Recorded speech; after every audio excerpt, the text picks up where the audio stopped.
Hello, this is the Renegade, and I'm here. I got another review to give you. Today we're reviewing the DC animated movie Batman Assault on Arkham Island. Batman Assault on Arkham. Sorry.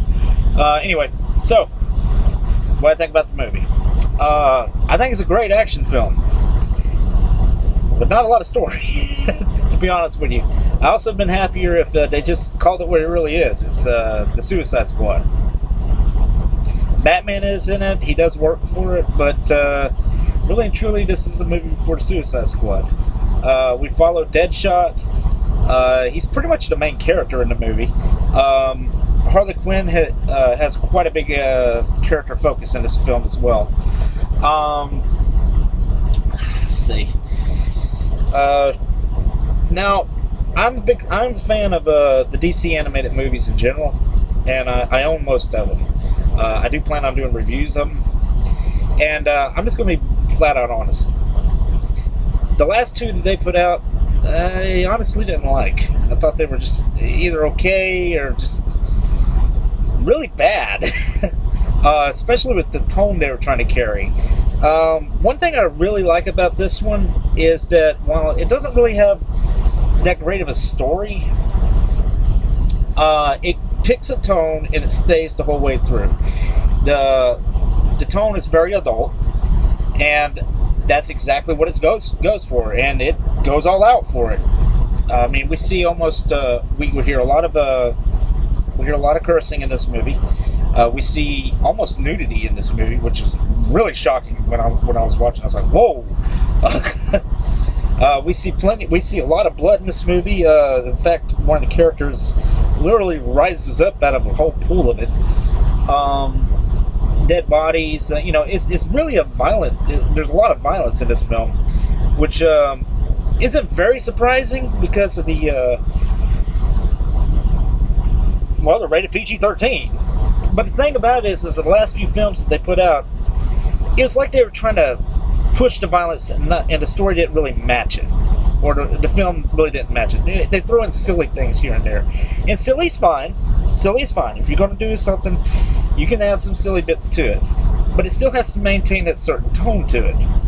And this film, I felt like it did. It held the tone it was wanting to hold, a very mature one, and it still got some parts in there. That was pretty humorous.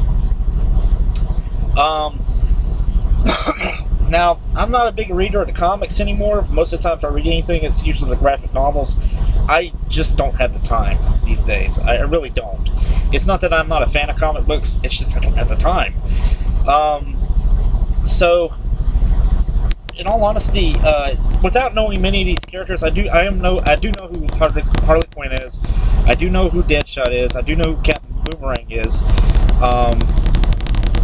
And I do know who Killer Frost is, but the rest of these characters, I have no clue who they are. King Shark, Black Spider, KG Beast, I've never heard of. But being that as it may, as a person that doesn't keep up with comics as I used to, I have to say that overall it didn't bother me. I was able to follow the story pretty well. Which brings me to the point. There's not much story here. Not really.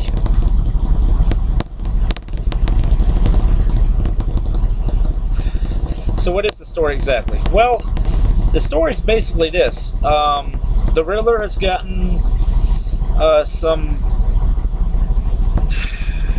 The Riddler has basically got a document stating every single suicide member that's ever been, or is being thought of being done. And Amanda Waller, who has this operation, wants it back. It's a little bit more complicated than that, but that's pretty much the basics. And he's in Arkham, and that's why they're having to break into Arkham. Okay, I can buy that. That's fine. But there's not a lot to go off here. I mean, it's just there really isn't. But I watched the movie for what it is, and what I find of it, it is a very entertaining, very enjoyable film. Story-wise, like I said, there's not a lot there. They do some things there that I do enjoy. I like the whole interaction with Harley Quinn, Deadshot, and the Joker. I think that's a pretty cool love triangle they got going on there.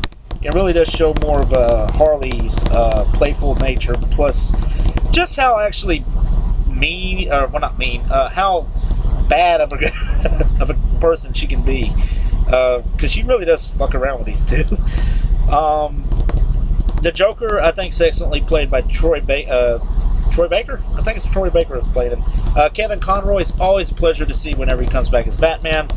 Although Batman doesn't really get a lot to do in this film, but go figure. Name the movie's Batman. He doesn't get a lot to do here, but he does. He does a great job with the voice acting he has. Don't really recall many of the other voice actors' names. The girl that played Harley Quinn did a really good job. I liked Jennifer. I think it was Jennifer Grey. Not Jennifer Grey. Jennifer Hale. I think it was Jennifer Hale that was playing Killer Frost. She was cool. Joe DiMaggio was doing King Shark. He's always a pleasure here. Joe DiMaggio is always fun. When any time he gets a role. Overall, this is a good movie. I mean, it's worth a watch. The action's fine. Actually, the action's pretty cool. The animation's really good. It just doesn't have a lot of story there. It's my biggest complaint. I mean, there really isn't. I wish there was. There isn't. And will I watch this again? Yeah. Like I said, it was fun to watch. But if you're looking for something with a lot more substance, this isn't it. I mean, if you're just looking for like something cool, and this is some things I want to bring up real quick. I like the fact that this movie is pretty much a heist film. I think it's a really interesting direction to go. I just wish that they would have brought a better story. But in all honesty, though, I like the fact it's taking place in the Arkham universe. I like the fact that they make callbacks to it with the especially the most noticeable one I remember was Batman's electric gloves from the electrocutioner from the Arkham game, from Arkham Origins.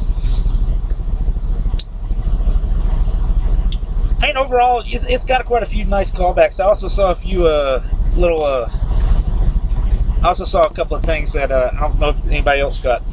There was a mask in there from The Dark Knight. There's a few little nudges, and there's a few little things in there, tidbits, Easter eggs for you to catch, and they're all fun. Although there are a few questions I actually have to ask for it that doesn't make a hell of a lot of sense. For instance, Bane. Okay, we have Bane that is sitting there in jail, and he's hooked up to all his tubes that run the venom into him. Okay, why?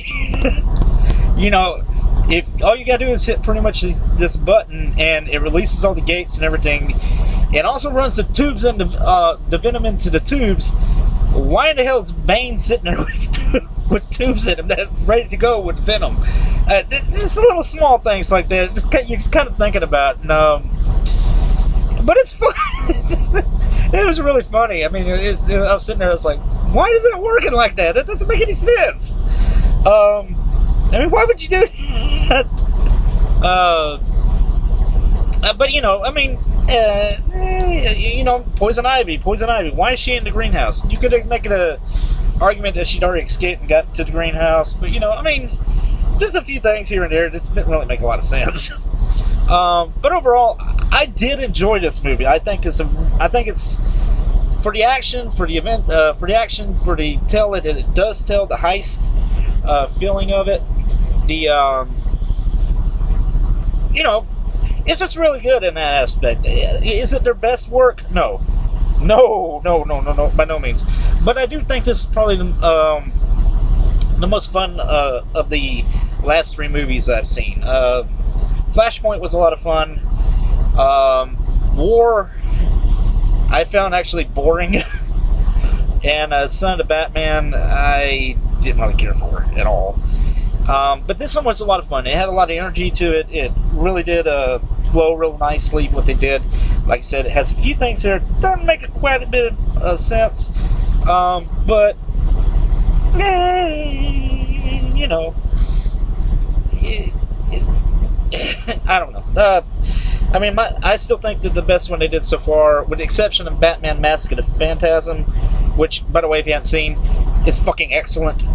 But besides that one, it would be probably Batman Under the Red Hood or Superman versus the Elite. Also, the two Batman, the Dark Knight Rises. Those are all excellent movies that the DC Universe has brought out. Also like Green Lantern, but it doesn't matter. But anyway, I do plan on doing a review on all the DC movies. So what is my rating for this film? Well, we're going to go with a I'm going to say a 3 out of 5. I like the movie. I think it's good. The really only aspects I think that really hold it back is just I don't think the story's strong. But I'll tell you what, we're going to go a little higher. I'll give it a little higher. I'm going to say a 3.5 out of 5. I do think the animation is really good. I like the fight scenes. I like the dialogue in the movie. I think it's really creative. I like the fact that they kept the tone throughout the entire film, because we've been having an issue with that in the last few films. I mean, really, the tone in the last few films has been really bad. But yeah, 3.5 out of 5. I do recommend this movie. We will try to get back to you, and I got a few more ideas I'm going to review. I got another few movies I'm going to go through and I'm going to review. I also got some games I'm coming up. I know I did say I was going to do the Bioshock review, or Bioshock Infinite review. I'm thinking actually about holding that off a little bit because I've only played the main game, and from what I can tell, there's a lot more stuff going on in the DLC, and I kind of want to play that all. I want to play the DLC to get a more rounded opinion of it. But I do have a couple other video games that I'm going to go through, and we are going to start reviewing those as well. In the meantime, I am the Renegade. I do wish you a good evening, and I hope that I hope you have a good evening. Yeah. Anyway, y'all take it easy, and I'll catch y'all later. Bye.